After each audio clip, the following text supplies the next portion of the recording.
Iso mbayangne kutha Kediri kang cilike lagi ana perumahan lir waduh tapi lha kuwi proyek-proyek kang lagi berjalan utawa in progress basa asingnya. Jadi mau telur, jangan tahu tempe kentang, lombok utuh-utuh, kerupuk. Bismillahirrahmanirrahim. Bagi nang konco.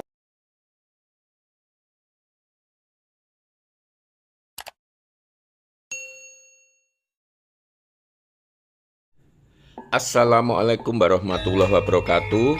Piye kabare dulur-dulur kabeh, muga-muga tansah sehat lan lancar rezekine. Iki aku neng terowongan bandara sisih etan, yaiku neng gone Dusun Dau, Jatirejo, Banyakan, Kabupaten Kediri.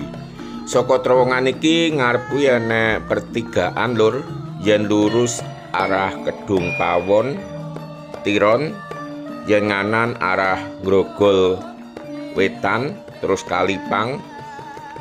Yen muter iki lur, ketemune dhuwur terowongan mau. Lah yen ngulon ki tembus gerbang masuk bandara. Lah yen ngetan kuwi ujung jalan tol Kediri Tulungagung, akses nuju bandara dulur-dulur. Ki yen aku ngarani iku jalan lingkar bandara, tapi istilahnya proyek road diversion lur. Dalan iki saka terowongan Etan sampai terowongan Kulon Gebang Kerep, Kecamatan Tarokan, adohe ya sekitar 4 utawa 5 kilometer lur, kurang luwih ya. Ki aku cuman mlaku-mlaku neng bandara lan sekitare lur, engko terus bajut sarapan lan ngopi neng Gebang Kerep langgananku.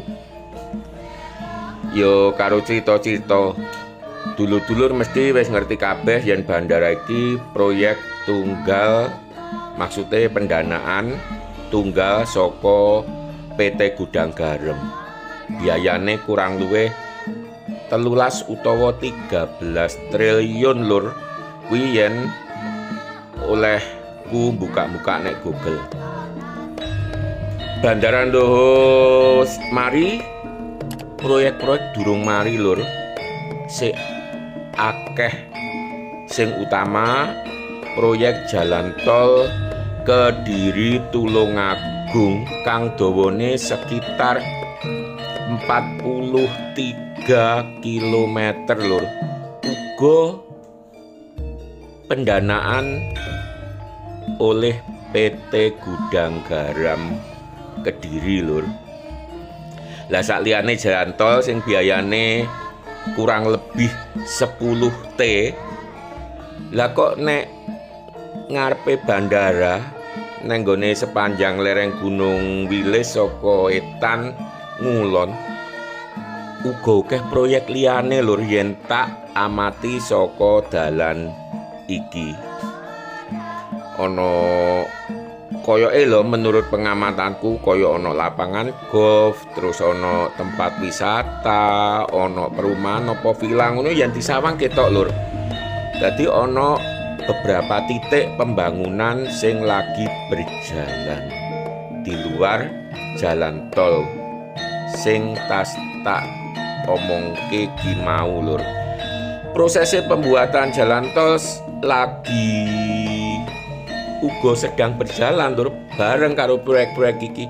Beh aku ra iso mbayangne wakai dana untuk semuanya itu. Makanya kadang aku heran ya dulur-dulur, Kediri ku salah sijine kutha kang ukuran wilayah cilik. Mergo sak njabane kutha Kediri ana maneh kang diarani Kabupaten Kediri.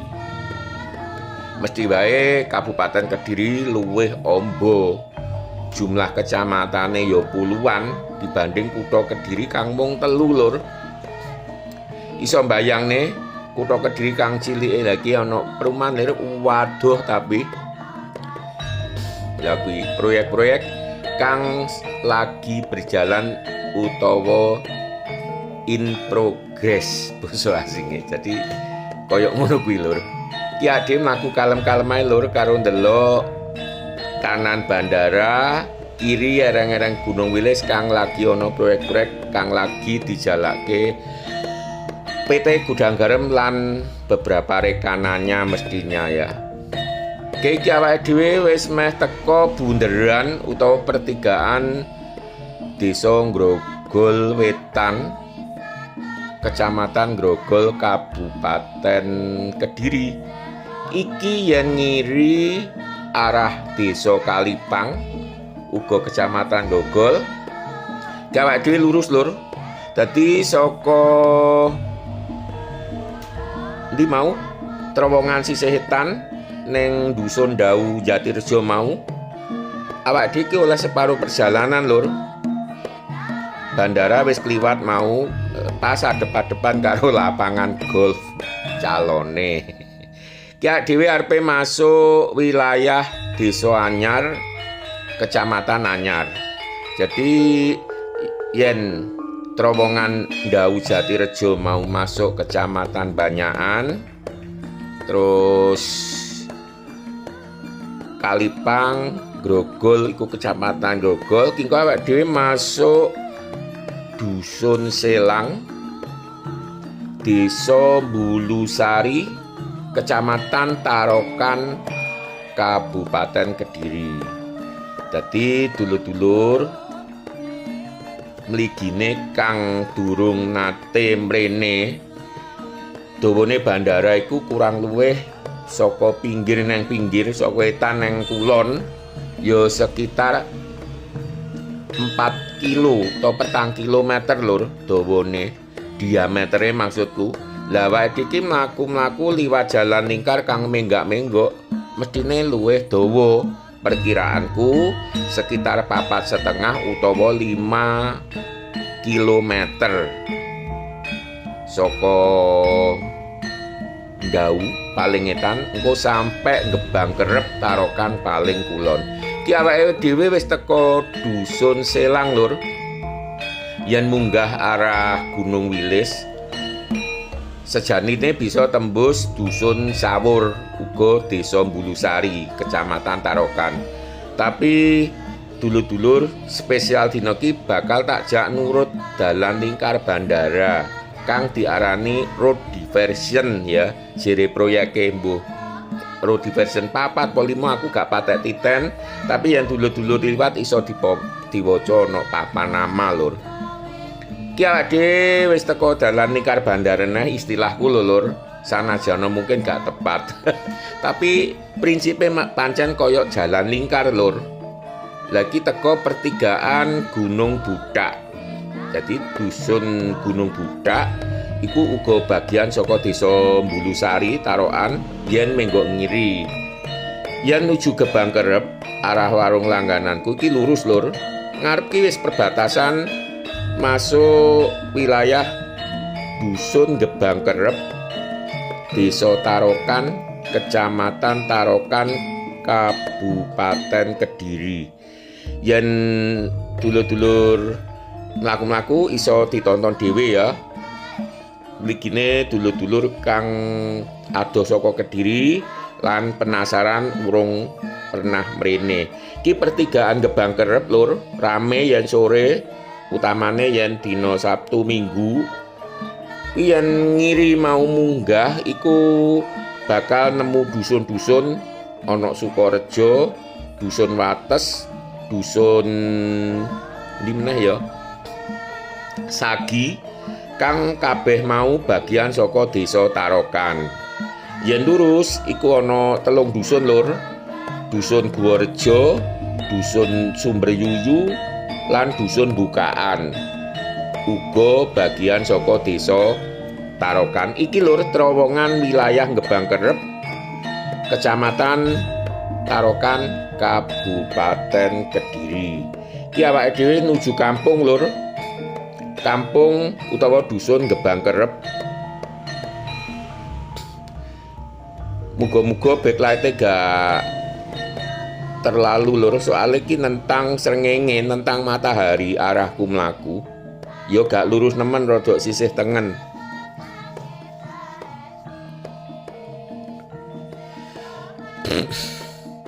Terus kanan jalan ki SD Negeri Tarokan 2.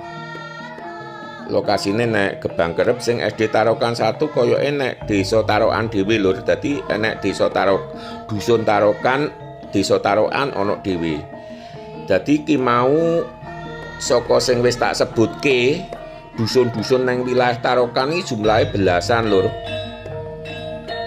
Mau ana apa ya, Sukorejo, Wates, terus munggah maneh kok ya wis lali. Terus Gebang Kerep iki Sumberyuyu, Bukaan, Guworejo, Sagi.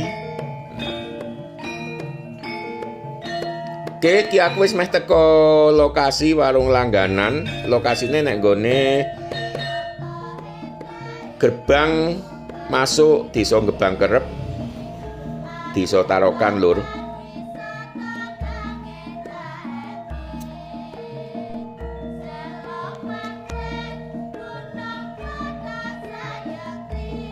Mergo lagi buka wingi, dadi maceme makanan go lengkap lur. Mau enek beberapa sayur, biasane ki ono sambal goreng, terus aneka bothok utawa pepes ngono, terus ono ayam, telur lan sak manunggalane.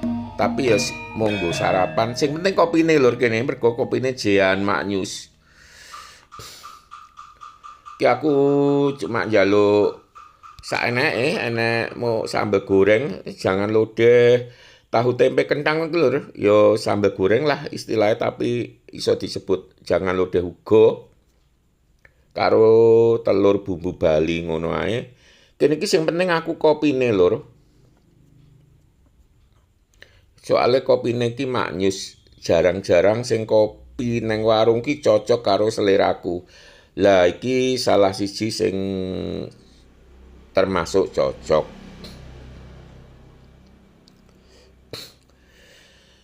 Kayak biasanya aku njaluk sego titik lur iki.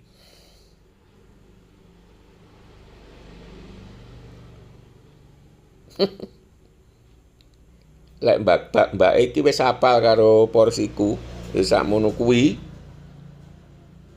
Lagi bumbu Bali telur.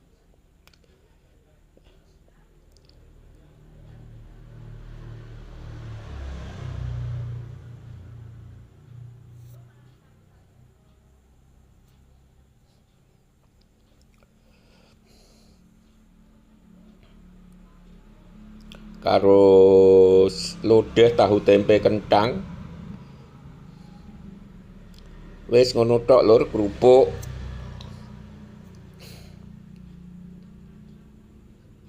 Yen mau ngono ki biasane aku mau diregani 7.000 lur. Engko karo kopine ya 10.000. Ki lur. Golek nggon lah. Jadi mau telur, jangan tahu tempe kentang, lombok utuh-utuh, kerupuk. Bismillahirrahmanirrahim.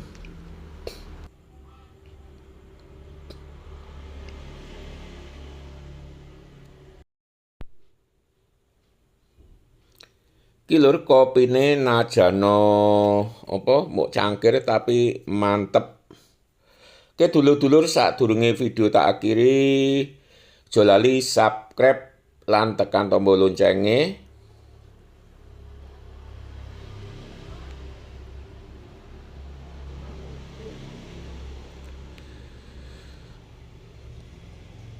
Terus aja lali uga video iki di-share utawa dibagi nang kanca-kanca lan dulur-dulur liyane.